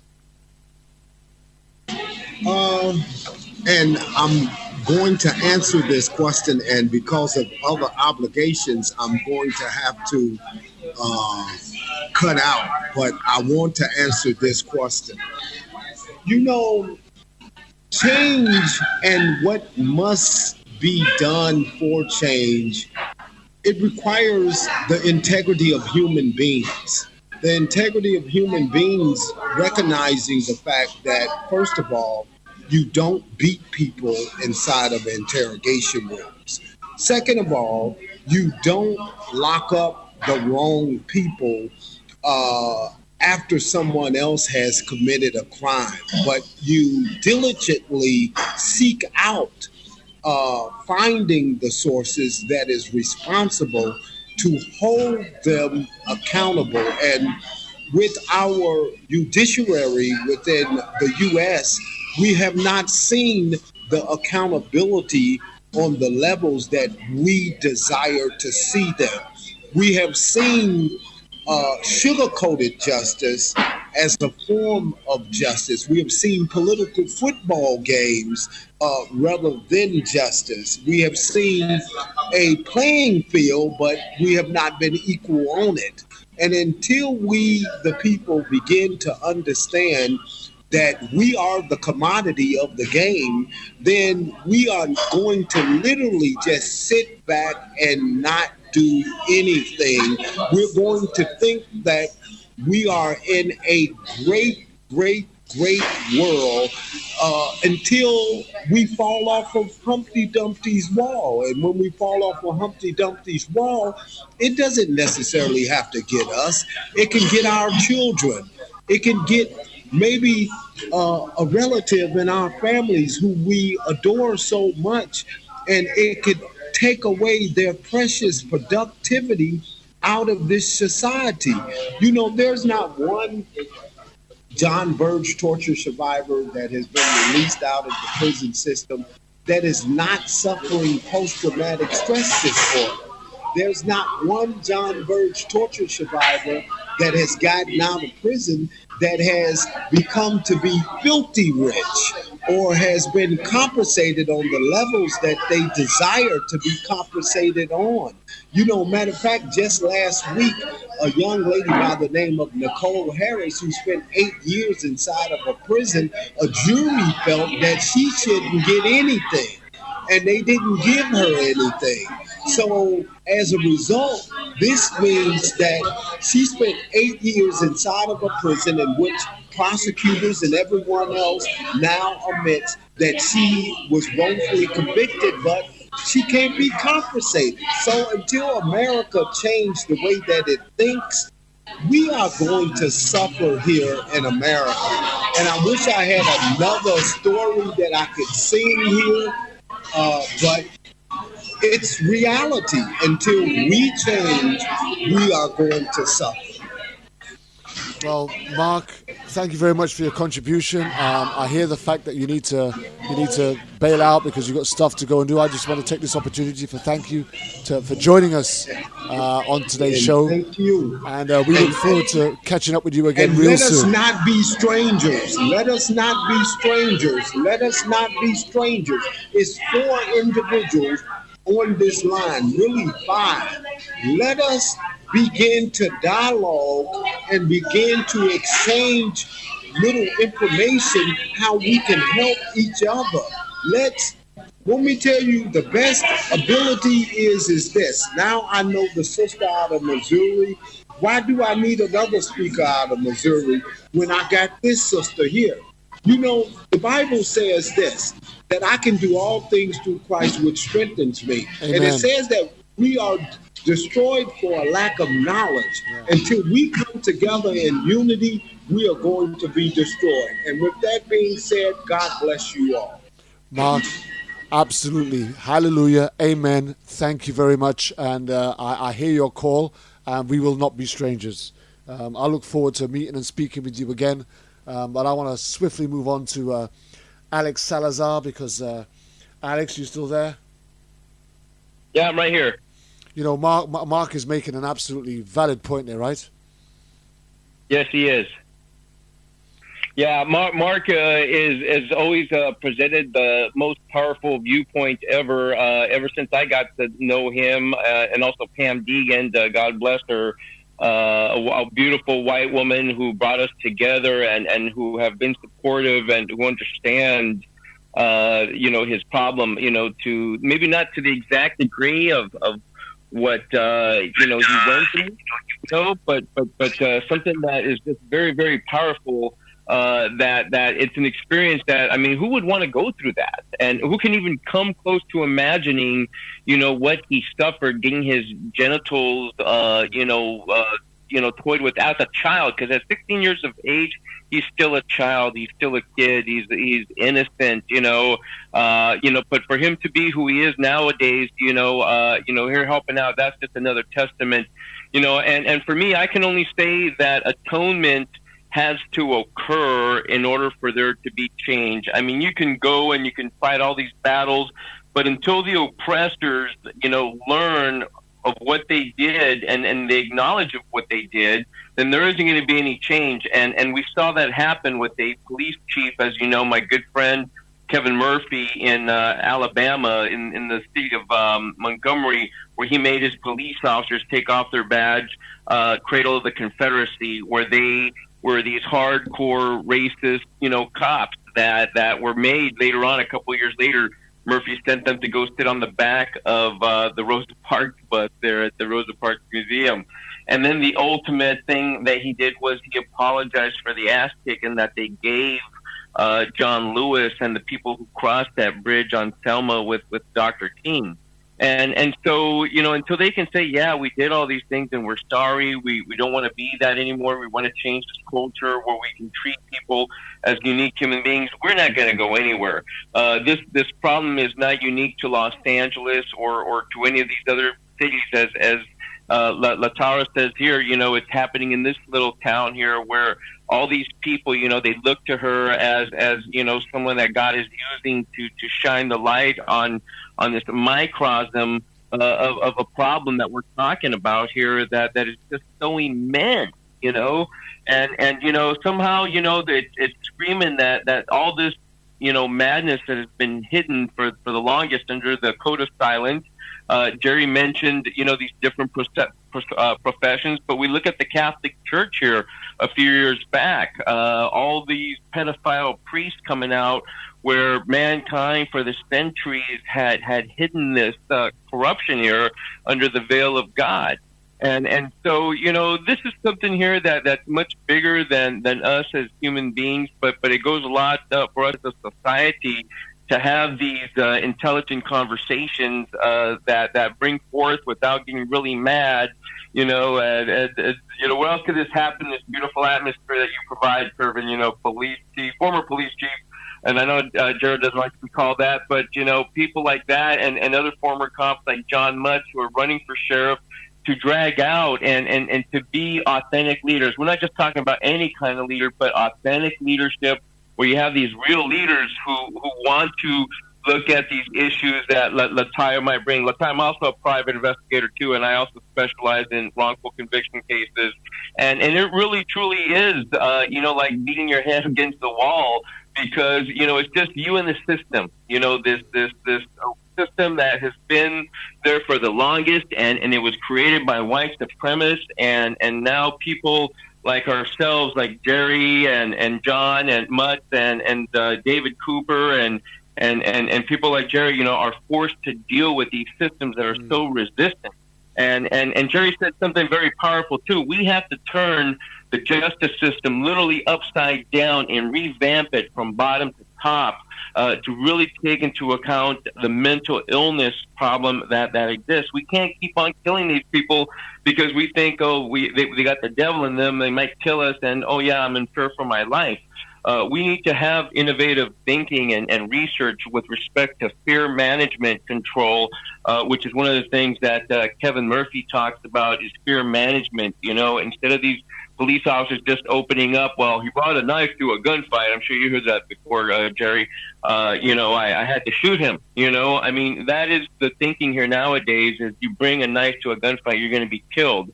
And better be tried by 12 than be carried by 6. When in doubt, take them out. There's so many cliches to justify this joking around that the police will and shall get rid of the evidence and will also walk away.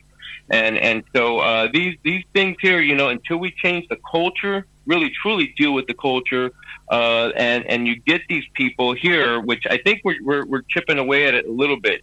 But I don't think that we are fully supportive of some of these chiefs who are engaging the black community and saying, we're sorry. We're sorry for the John Burges. We're sorry for these certain police officers that framed you and sent you away. Let's do something about this. But there is that resistance, and I'm not sure if it's because we come off sometimes as, you're just a racist, as Jerry was saying, that it kind of causes some of these people to cringe and get scared and not want to come out for fear that, they all of a sudden become involved in this whole big old mess. But rather, we need to support these people and somehow have that kind of mechanism locked in for that.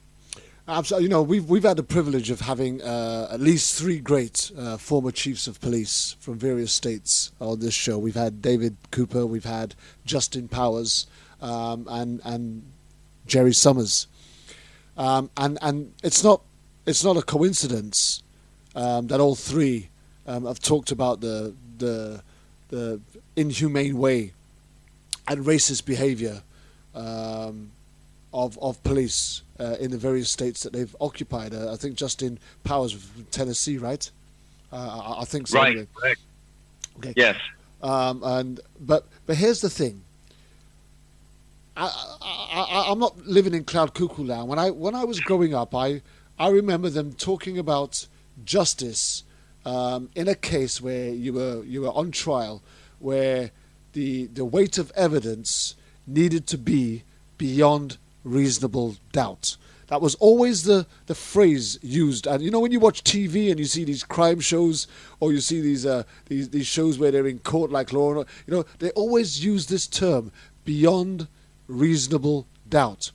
And to me, beyond reasonable doubt means the presence of DNA, forensic scientific evidence that places the defendant at the scene of the crime, that places his if it's a rape, it's his semen. If it's anything else, it's his fingerprints or his saliva or a hair strand or some. But these are the things that places the individual at the scene of the crime. And so the prosecution could turn around and say, right, I can place the guy at the scene of the crime where this guy was killed or robbed or this woman was raped or whatever. And now not only can I place him at the scene of the crime, I can actually put him there at the time that the crime was committed. And this guy has no alibi because, no one else can testify to him being anywhere else. So when you watch these crime shows on TV and they do these big build-ups, and it's summing up at the end of the trial, and they're really trying to round up on the jury to get them to see their, this beyond reasonable doubt is built through this wealth of evidence that proves overwhelmingly that if not beyond reasonable doubt, you got a huge weight pointing towards the guilt of that individual. But all of these people that we're seeing exonerated, and all of these cases that we're talking about, and the ones that Latara are talking about, and Mark Clements, and some of the cases, the Jimmy Dennises of this world that we're all talking about, these guys have all had an overwhelming amount of evidence that suggests that they were nowhere near the scene of the crime. So how do we start turning around a big wheel of justice if the very fundamental thing that we're meant to be operating in isn't right? How do we change that? Because until we start changing that mechanicism that goes back to looking at justice as in beyond reasonable doubt, and putting that beyond reasonable doubt back into that category, right, that has you looking at this overwhelming weight of evidence that suggests that the individual must have been involved somehow in order for all of these things to match. We're never going to get back onto that track where innocent people are found innocent and guilty people will go to jail. So how do we get to that place? And I don't care who wants to answer that. You know what, Kervin? That's an excellent question. And I can say this, that it takes people to just do the right thing to do, no matter what's going to come up against you in reference to it, because that's a lot of the problems. They don't want to break that blue code of silence. They don't want to, they know, a lot of people know. I mean, I have officers, even like in the Keith Carnes case, they've come forward and said some things, but it's like, they don't want to risk their jobs. They don't want to risk everything that's going to come along with them crossing that line of silence.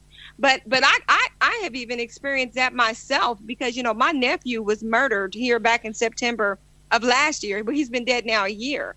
And as an investigator, I found out some information that, was not good, but it wasn't good. But it can help and benefit the guy that actually murdered my nephew. Okay. But I have an obligation to speak the truth. I have an obligation to make the courts aware of what I found in my investigation, because what I found is going to cause the gentleman who was just found guilty and given a life sentence for murdering my nephew, it's going to get him a new appeal. Now I had to speak up about what was right. Was my family upset? Oh, yeah. Were some of the other people like, how could you do that? He murdered your nephew.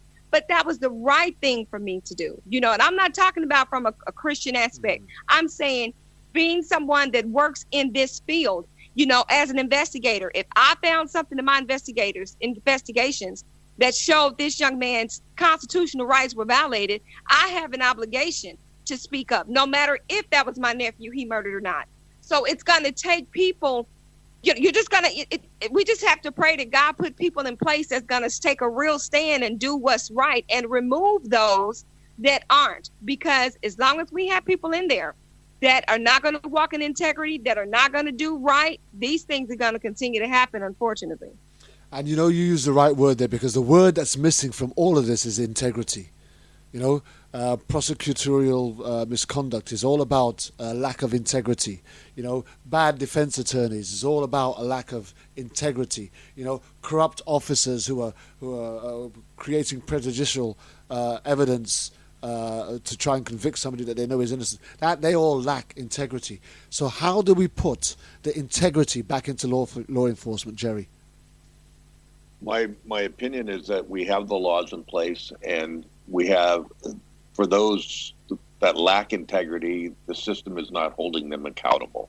So there needs to be accountability with that, and that comes through transparency. It comes through the citizens not allowing it. It comes through people within the positions, the judges, other officers, administration, holding people accountable to the oaths that they've sworn, and if they're not going to abide by that and live by it, then they need to go away. Yeah, because we're tired. Are we not tired of this? Are we not tired of this miscarriage of justice? Are we not tired of this misappropriateness of authorities and positions? Are we not tired of innocent people being convicted of crimes that they didn't commit? Are we not tired of officers getting away with killing unarmed individuals who are not in the pursuit of criminal activity? Are we not tired of these things, Latara?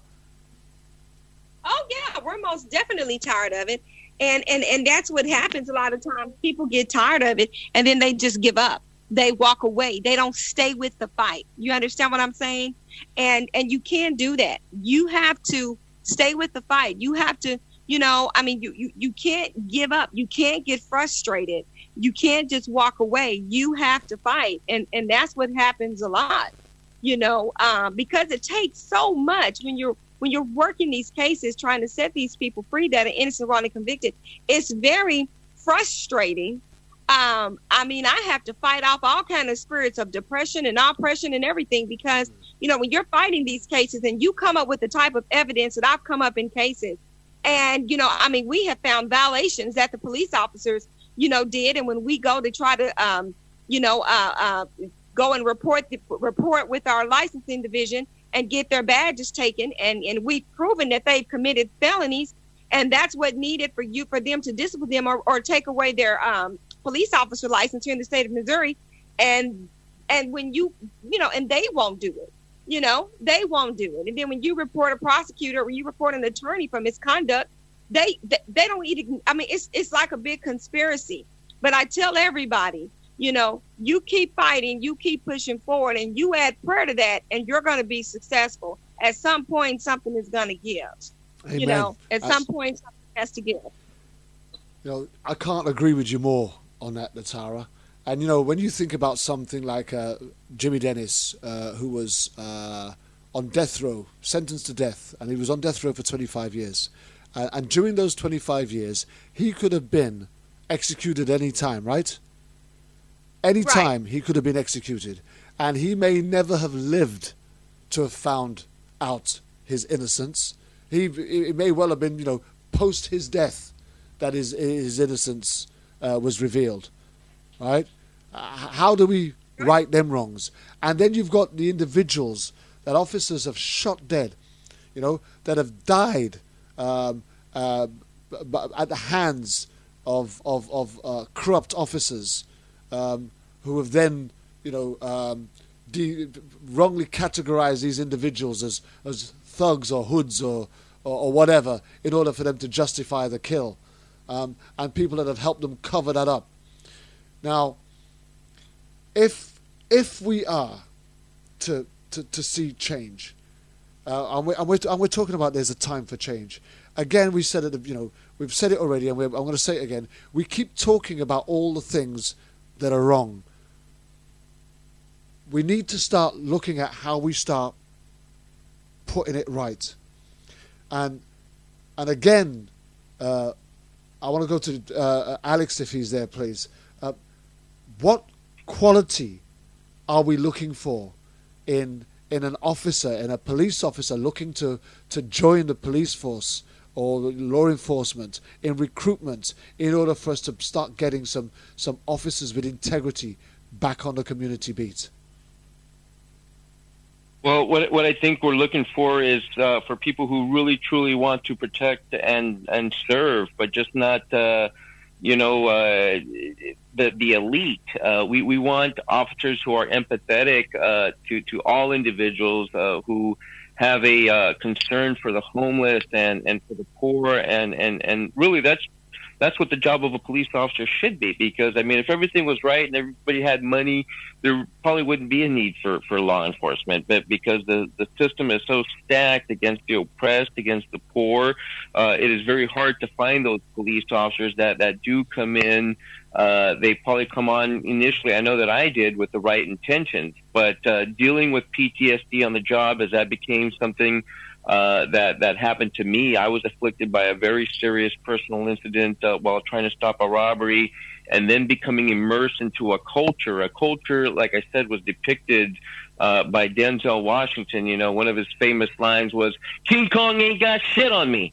Right, and you know, having that arrogant outlook that, you know, I'm the police, you can't do anything to me, and really, you know, this is part of Hollywood's, I guess, problem too, that they've glamorized a lot of this, and so you have people thinking, well, do I want to be a cop, and they kind of put that career, that role there in this, you know, mode of, oh, he's going to be fighting against good and evil, and there's always that intrigue.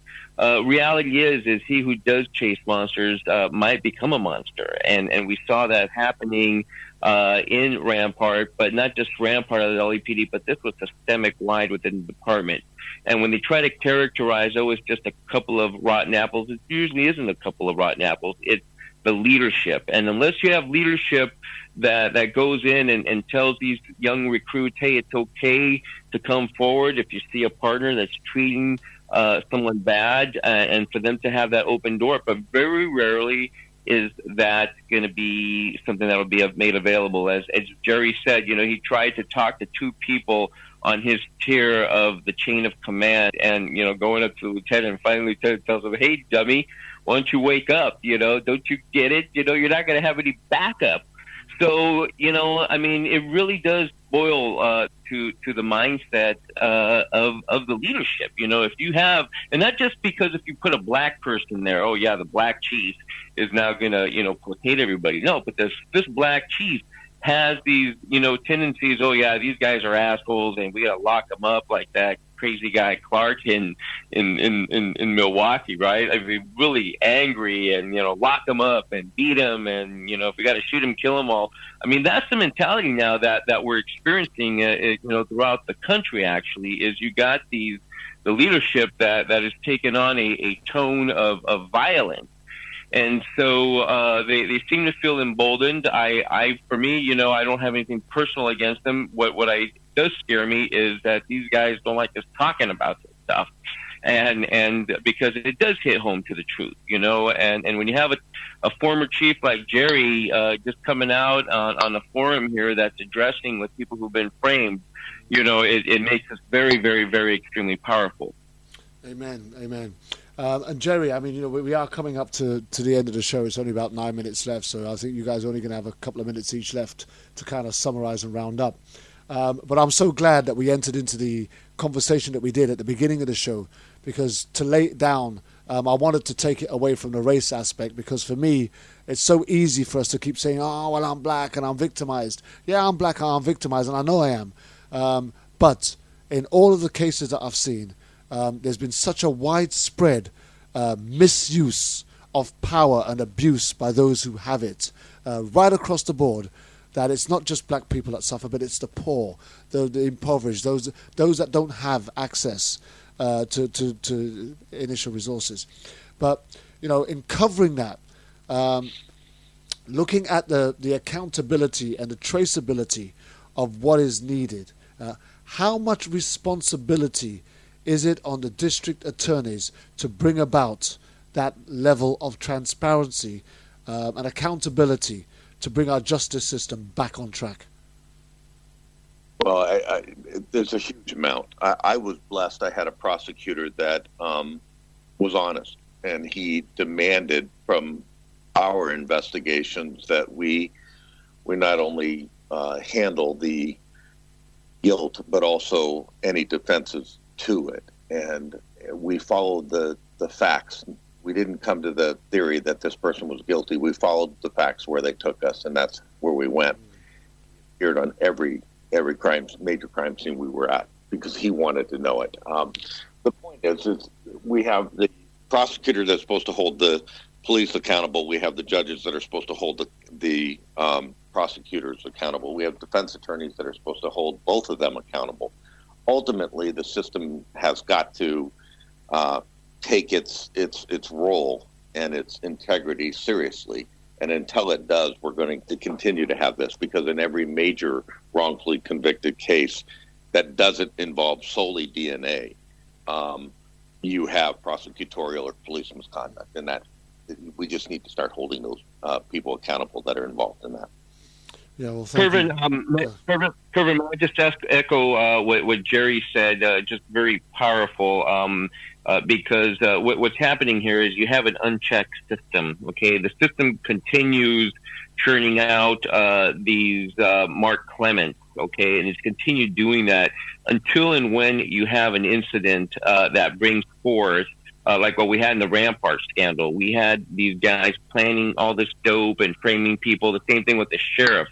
You have these incidents which open up a Pandora's box, a plethora of issues, which the judges knows going on. I mean, everybody knew what was going on in Rampart, yet no one did anything about it until you had this police officer, Rafael Perez, whose Denzel's character was based on, and said, "Oh, by the way, this is what's going on here," and everybody's like, "What?" And then they act stupid. They go into paralysis mode. Well, the thing is now under investigation, and we're going to be looking into it, but everything's confidential, by the way. That is the game that goes on, and the transparency that Jerry talks about, and I like what Jerry has to say, because if you don't deal with these key issues, you are never going to get to the root of the problem. Okay, and again, all these names here. I know so many of them myself, but that's all they are. In history is names unless we do something about it. So thank you very much. Well, again, I'm gonna probably leave the last word with Latara because we almost run out of time. But Latara, on behalf of the wrongfully convicted, and especially those that you have supported, what would you like to say to those that have the power to make change? Where would you like to see the first steps being made? Well, that they wouldn't walk in such a spirit of fear when it comes to making those changes, because I think that's what a lot of it is, that they fear if they speak up, and if they fear if they make changes that they know they should make, that they're going to receive a lot of reprisals and other, they're going to face some issues with their peers. And, I truly believe our prosecutor here, Jean Peters Baker, I personally think, I feel in my spirit that, she wants to do what's right, and prayerfully she will. She has an opportunity coming up to do what's right in Keith Carnes' case here in the near future. And I just pray that she does.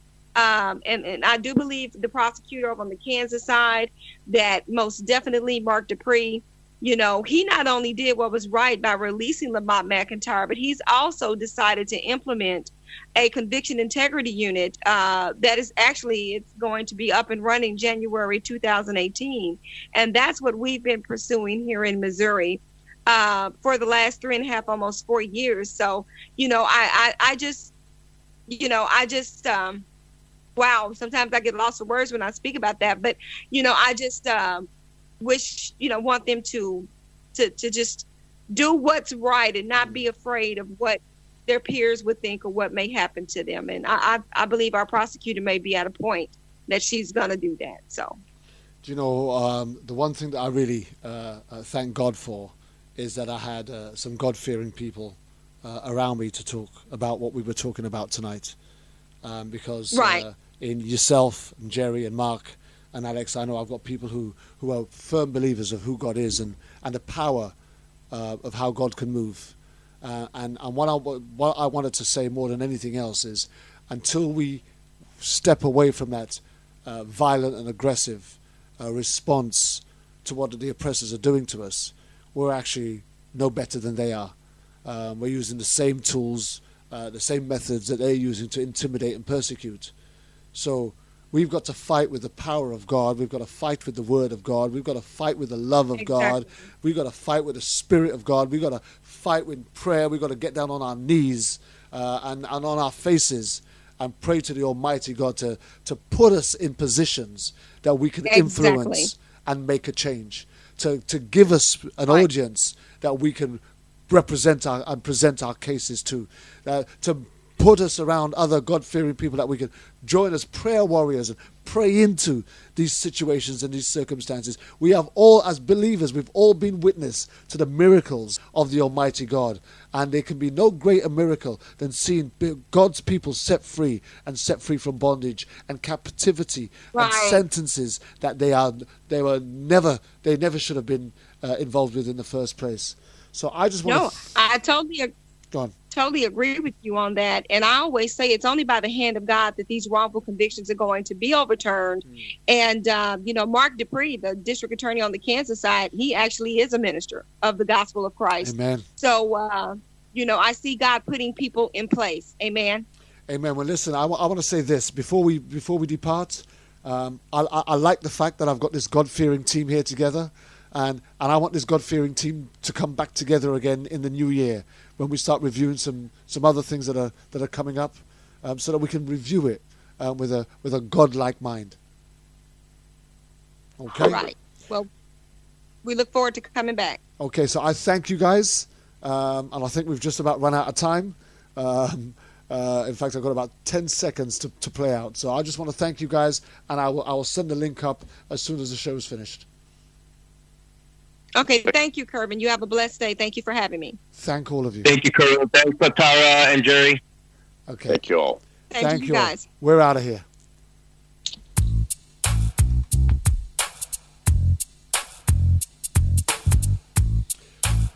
I just want to thank each and every one of you for joining me. I want to thank Jerry Summers, Latara Smith,